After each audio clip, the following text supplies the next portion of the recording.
many weddings. But by far, the most unusual thing I've ever heard of happening at a wedding was the time when a man showed up to a wedding in his work clothes, which would be the current equivalent of you showing up to your sister's wedding in a beach outfit. He enjoyed the reception, was brought to a simple room, and was served a simple chicken broth soup for dinner. Now in Iran, weddings are big, multi-day parties, and he arrived to the next night of the reception in a fancy tuxedo, which he had had at home but hadn't had time to change into the night before. That night, while most of those same people were brought to the simple room, he was brought to a much fancier room with much better food, like kebab and rice and all the best fixings. But the moment the man was served his food, he grabbed a fistful of his shirt and shoved it into his food, saying, "Close eat food, close eat rice." Everyone was so confused, and when they asked him what he was doing, he replied, "This food isn't for me. This food is for my clothes, and my clothes are the reason I'm getting this food." Which is why in Iran, when you want someone to wear their fancy clothes, you say, "Lebase polo khori," which means rice-eating clothes. While this may just seem like a simple, silly Iranian folktale that my grandfather told me a few years ago, it has a very real lesson, one which Iranian poet Saadi explains quite well. He said, "If people are people because of their eyes, nose, mouth, and ears, then why aren't pictures and paintings people?" Saadi was a philosopher, and like many other Iranian poets, he disguised himself as a poet to hide his philosophical views, which were highly illegal. Hi everyone, I'm Maya. I'm a quarter Vietnamese, a quarter Chinese, and half Iranian.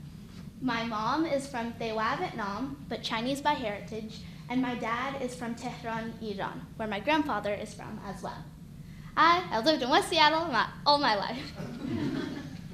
During the pandemic, I would Zoom call with my grandfather every other day, and we would talk for an hour, or maybe even just half an hour, and everything we said was in Farsi.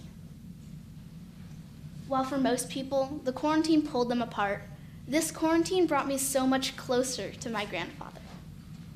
We started over the summer with children's books. He would read the first sentence aloud to me, and I would echo him, trying and successfully failing to connect what he was saying to the meaningless scribbles on the page.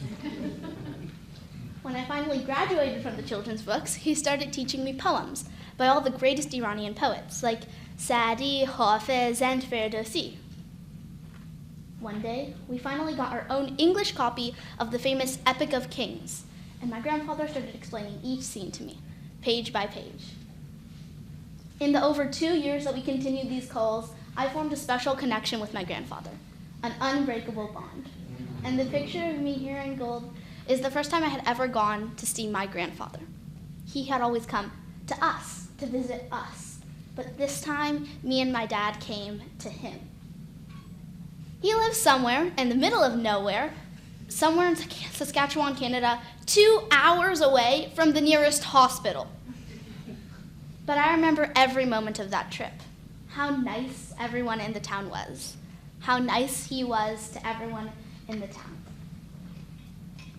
According to the 2020 census, over 500,000 Iranians live in the US.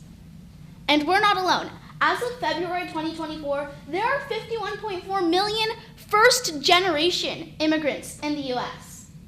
We live in a world and a country rich in diverse cultures, history, and values.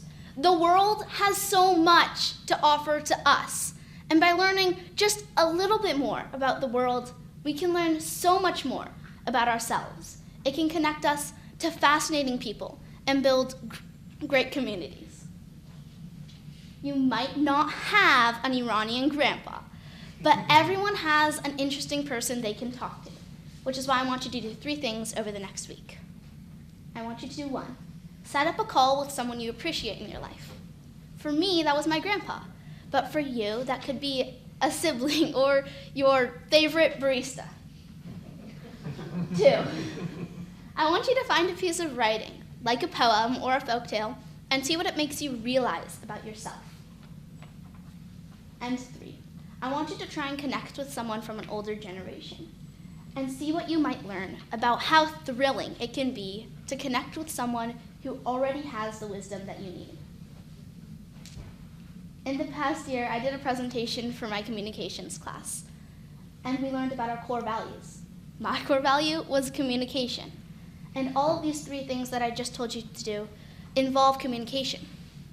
By setting up a call with someone you appreciate, it teaches you how amazing it is to appreciate someone and to be appreciated in return. By finding a piece of writing, you connect with someone who you may have never even met, but you can still relate to. And by connecting with someone from an older generation, you communicate with the past and see what you can relate to in the history and all the histories. It's not hard to talk or to be curious, but we often overlook the power that talking with others has, even when it can teach us about ourselves. In Iran, we have this thing called ta'aruf, which is a formality, something we say to respect each other. For example, you wouldn't invite someone to your house this Friday night by saying, "Would you like to come to our house this Friday night?"